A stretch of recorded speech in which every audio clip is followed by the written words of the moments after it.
Hello one, hello all. This is Zelly from Kelly&Zelly Gaming. Hi, how you guys doing? I'm doing well. Thank you very much for asking. So, today I'll be covering Fire Emblem Heroes on the mobile, on your phones. So this could be on an Android phone or uh, an Apple phone. And I've been playing this game for years now, actually, since it's come out. It first came out, I don't know when, but I played about a year afterwards after it first came out and got into the daily task of playing it. So with that being said, I'll kind of show you guys just the general scope as far as what you're going to do in Fire Emblem Heroes once you play it, or if you have any interest in it. It's mainly just a little daily game you can play, where you'll have daily logins like this, where you'll have a bonus where you can get orbs to summon other champions or heroes to your side. You'll get other Dueling Crest 2 to gain more items from crystals to feathers. It'll ask me to do this right now. This is like a side quest. I'll say remind me later. And if you click on this little owl up here, he's the one that keeps all my little presents. So he's kind of like the Harry Potter owl in a way, delivering messages, if you will. But this is the login screen, not the login screen. I'm sorry. This is just a general startup screen where you kind of go from the bottom. As you see in the bottom here, you'll see all these different panels from home, battle, allies, summon, shop, miscellaneous. So along with this game, before I get too in depth where people don't understand what the heck's going on, if you know Fire Emblem, you know me. I love it, and I've been playing about every other game except Awakening. I still have yet to play that. I will someday.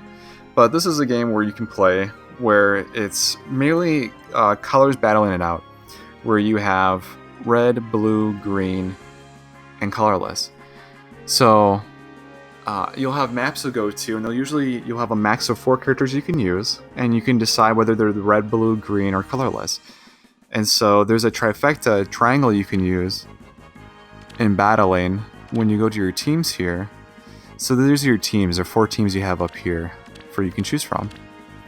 And from them, you can set up the teams as far as whatever you want them to be.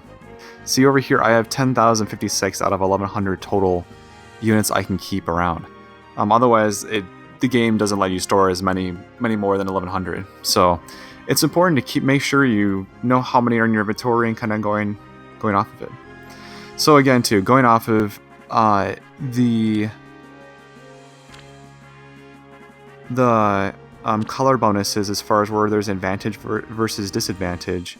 You have red up here, which is the sword. Physical damage, range 1, damage reduced by target's defense. So you have red, you have blue, this is colorless. I'm not sure if you can tell up there by the colorless beast. And over here you have green. So along the game too, with everything being said, there's multiple different units set for each character in Fire Emblem. As far as if there's an infantry, which would be a footstep marker showing that it can move 2 spaces, that they move differently accordingly to their unit's size. This one's an armored unit, showcased down here, which shows that you can move 1 space, but they're usually higher fortified in defense and resistance. Over here we have a dragon. But he's also an armored unit, so you can move 1 space. They can move less, but they have higher resistance and defense. And over here... Sorry, let me get back on myself there for a second. So there are the 4 colors, and then there's different unit types as far as infantry, armored units, which I discussed, and then there's also cavalry. Cavalry is another one too, where they can move 3 spaces, but cannot move through forests, so there's different limitations to which unit you choose. And besides those ones, there's also ones for flying. And once I find one, I'll definitely show you one. It should be coming up here shortly. Here we go. So this unit's for flying, right here. And so it can move 2 spaces, but it ignores forests, mountains, rivers, etc. when moving. So flying units work really well. But as you'll know through Fire Emblem games in the past, flying units are very perceptible to archers or ranged units that have physical damage typically. Mainly archers, not really ninjas that can throw shurikens, though they aren't really effective against them. But archers get a certain bonus against flying units, so that's why they're super effective to use against them. So, with that being said, there's infantry, there's armored, there's cavalry, and then there's also beast, too. Oh, I wish I wouldn't have done that. Sorry, just a moment. But with a beast one, as you'll see here, it has its own color for itself, so it's like a blue beast. And this one's physical. This one's also classified as a cavalry unit, though. So again, too, you can use any slew of these characters on your arsenal once you level them up high enough to top tier. Usually top tier is about 5-star, and then you can upgrade them past that a little bit with other little trinkets and other abilities to increase their attributes. But I'll discuss that later on. But right now, you typically will have a team of 4 characters, going from red, blue, green, colorless, and then going from there, you'll have different movement types, which I just went over briefly. And as you can see, I have a whole list of gold, higher level characters that definitely are powerful, but I don't use them all. Not nearly enough of them. So I have a plethora of items that I've kind of gained over time because there's not enough. A lot of these maps only require 4, right? And a lot of them only require certain units and certain situations and stuff like that too. There's so many more characters in the game that you really need these for that I'm at a point where I really don't need to have any more than these ones right now. Like, they cover all bases as far as a person with a high attack or a high speed or a high defense or a high resistance. You know, that will really take it to its own. But when you're first starting out, though, you really want to gain as many as you can, though, towards your armor to use for all these different types of maps that you could possibly work on. And so with that being said, it's very important to get orbs, which you can summon right here. So you can either get orbs through the game for free by playing the side events and getting them, or you can pay money. And you can get orbs that way too, to put towards these to summon the characters shown here on the banners. These are called banners. Each little sections are called banners. And every time you go to one of these, it's almost like it's like a chance of gambling in a way, right? And gambling could be dangerous, so you gotta be careful. But every time you use one of these, it has an appearance rate. And every time you put a summon rate towards these, the summon rates for higher, better quality champions will have a chance of appearing. So right now, there's 3% for the focus, which are the ones in the banner right behind here. And then there's also the 3% for just 5 stars in general, which brings it to about a 6% for a 5-star when you summon them. After a complete ring of 20 orbs or 5 characters has been summoned, your percentage goes up by 0.25%. So for your 5-star units, it goes up by 0.25, but I think the 4-star also increases, and then your 3-star decreases, if I'm not mistaken. But nonetheless, the more orbs you put in, the better your odds are for pulling higher starred champions, which enable you an easier time to go through the maps and complete. So you want to get those if you can help it. But without that being said, you need to have orbs, right? So where do you get orbs? Well, you can get orbs from just the present list. I just visited the bird. It gives you a daily orb list to go off of. Otherwise, you can go over here to the bottom right to quests and missions, and you can go to daily quests. And these ones will have different things for you to do to obtain orbs that you can use towards the banners out there. So right now, I've completed a majority of the ones that have these orbs you see here. And you get one for completing each one of these. For this one, you have to do all cavalry units, which I haven't done yet because it's, in my opinion, a little bit more difficult to do that with all cavalry units, which I'm sure that's the reason why they made it like that. But as you see over here too, you get feathers and stuff along with completion of the stratiums, which is like a training area for you to go to and to gain feathers to increase or upgrade your units. So with that being said, you can definitely improve the rarity or the quality of your champions by acquiring feathers. You can also have them. You could also have them used for, I think, creating manuals or something else. I forget what the other use for feathers are, but that's the general use for them, though, is to make sure your you're applying your feathers to upgrades and rarity enhancements for your champions you get. So right now you can go through Tower, 10th Stadium and stuff like that to attempt quests. Sure, go ahead. So it'll bring you to something that you can attest that you can maybe try for. Where this is going to be rewards, it shows up here. It says go to auto start settings, which you can get through the FEH pass, which is good if you have a higher ranked team, so you can go through and do something like that. But until then, you really need to know the basics and get a bolster for your army to kind of go through. So you can create a team and a list of like what I've acquired so far up here, going through several different ones that you could put out for each event, or different events in general, I should say. So you can have up to, I think, like 15 or so up here. And again, you can have them range from different colored units, different types of units used throughout each listing. But each time you attempt one of these, you're going to be using the team that's going to be present up on the top here, going back and forth. And so right now you see the different levels here for leveling up. And that's because when you first start out, your characters are generally level 1. So you'll go through from 1 to 10, 10 to 20, 20 to 30, 34. And then you'll go up to here to 40, where 40 is the maximum they can be leveled at. You could also push them past 40 with other little things I mentioned before, but you really won't get that until you have a firm grasp of the game later on when you understand it more. So, yeah. Right now, there are special events, which is Forging Bonds, there's Hollow Forms, and there's Mulger Strike. Right now, Mulger Strike, it's, again, it's not really imperative to me to be a part of her to do, but you get points based up here that you can use towards,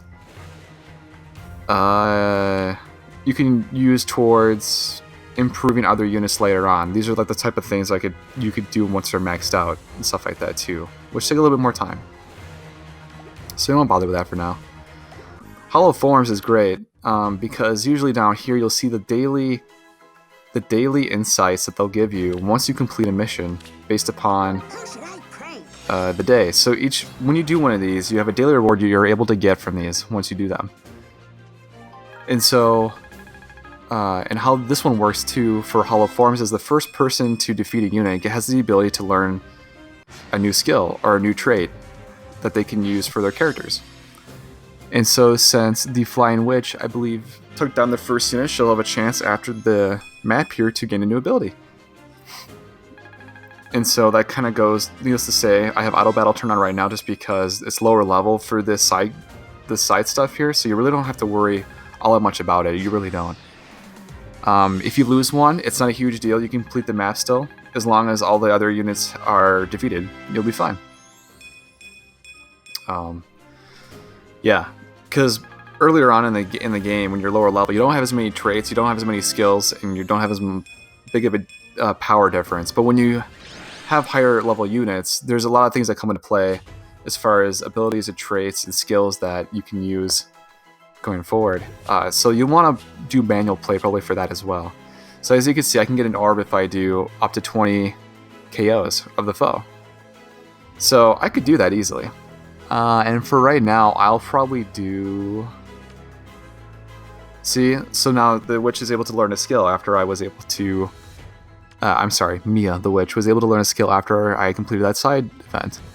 So going through these, I think I'll probably choose Witchy Wand. It calculates damage from staff like other weapons. The skill can only be equipped by its original unit.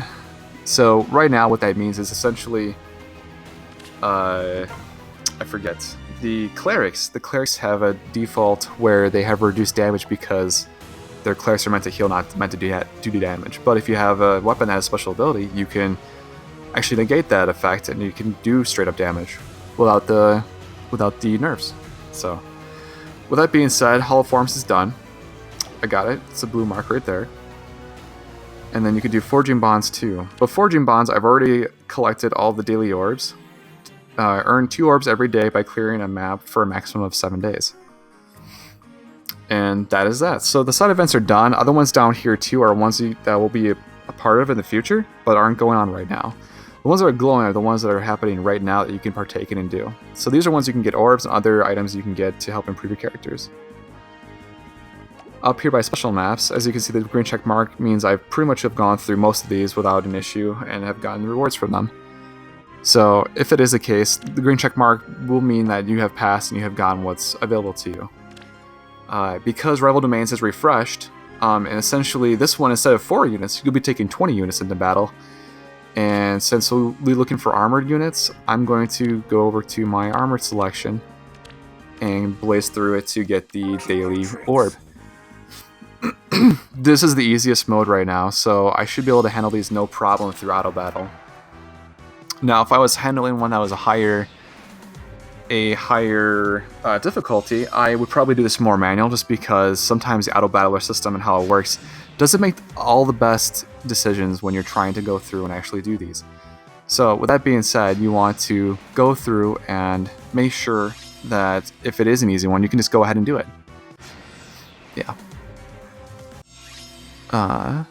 Yeah, so this shouldn't take much longer. It should be over in just a second here. Capturing bases and taking out the enemies is the objective, and you get points based upon it too. So that's all there really is to it. So any second now, it'll be just a second. There we go. Enemy base has been captured, and okay. So you get one more from it, and you'll get a KO from it too.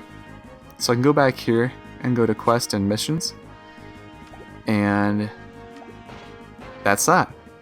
All rewards from crew haven't been accepted. So as you can see, your orb count is up here by the 8th section. And so the Forma Soul Pack will be something after the Hall of Forms is completed, something you can take a part of. And the other thing I have to do today is an Aether Key. This is, again, another auto thing where you get an item based upon your daily input. So I'm going to go over here to get these hearts, the 10. And I'm going to battle this real quick to go through and proceed. And right now I'm going to start the battle for this one. So again, too, I'm going to do auto battle because it doesn't matter whether you win or lose for this one. It's just going to matter whether you are able to complete it or not. So once you participate and are able to complete it, that's fine. So I completed nonetheless, which is great. And I'm going to go ahead and hit Dote Send. Aether Stodes, great. And the next one for tomorrow is this purple thing, which will go into greater detail. But essentially, these units up here, if you use them, give you bonuses for when you complete them. It's not that huge of a deal, you don't have to, but it gives you an attack and defense boost if you do, and even more when you're attacking. And so, generally speaking, if you have, on this map underneath battle down here, you're currently earning ×2 SP bonus, which is your ability to learn skills. And if you have a red exclamation mark underneath anything on this map, it usually generally means something's new or you haven't done yet. So you might want to take notice when you first do it. But what I want to show you before I end today's video, I'm kind of generally showing you the basics and essentially how you set this up and how you play this, is that these are the banners I was talking about before. And so I'll spend 5 because I'm a goose. And I'm going to show you essentially what it means by summoning 1, and then if you have 20, you have a chance to summon 5. And every time you have a chance to summon 5, your appearance rate, again, goes up from like 6% to 6.25%. And keeps rising until essentially you get one that randomly appears from putting orbs in there. So if I go into summon here, it's going to go from 8 to 3, and I'll choose red. See how there's 5 there? So there's 2 reds, 2 colorless, and 1 blue. So if I had 20, I could use all. I could choose all of them. But since I only have 8, I can choose 1. So I'm gonna go to red to confirm the stone, and I'll show you what's available, what can come out of it. And I doubt it'll be a higher, like 5-star one, but we'll see. Yeah. So it's a 4-star Olivia. She's a dancer, so again, she can make another unit, have another move if she wishes to. And I'm gonna go to back because I can't summon anymore without using money, and I'll go from there. But I mean, if you want to purchase orbs though, you can go up here and you can purchase them as well for between $2 to $75. It looks like. So, yeah, there's that, and there's other deals up here too you can go off of based upon how much money you're willing to spend and what you're looking into. But that's essentially it for now. That's essentially how you make your teams from red, green, blue characters and colorless to anything else in between. and then putting them into battle or going to these side events and applying them to each field. So since I just did the bottom one here, you see it has a check mark, which is good, which means I have the rewards from it.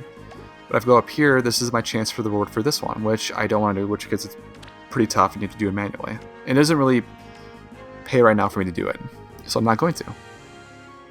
But more or less, this is an introduction video for Fire Emblem Heroes. And you can go over here. This is the Arena 2, where you can do battle and get other things too. Again, don't really need it right now. And you can kind of go from there. So this has been an introduction video by Zelly from Kelly&Zelly Gaming. And I hope this has really helped you and kind of gave you some more insight as to how this game is played and what to expect from it. More details to come. See you soon.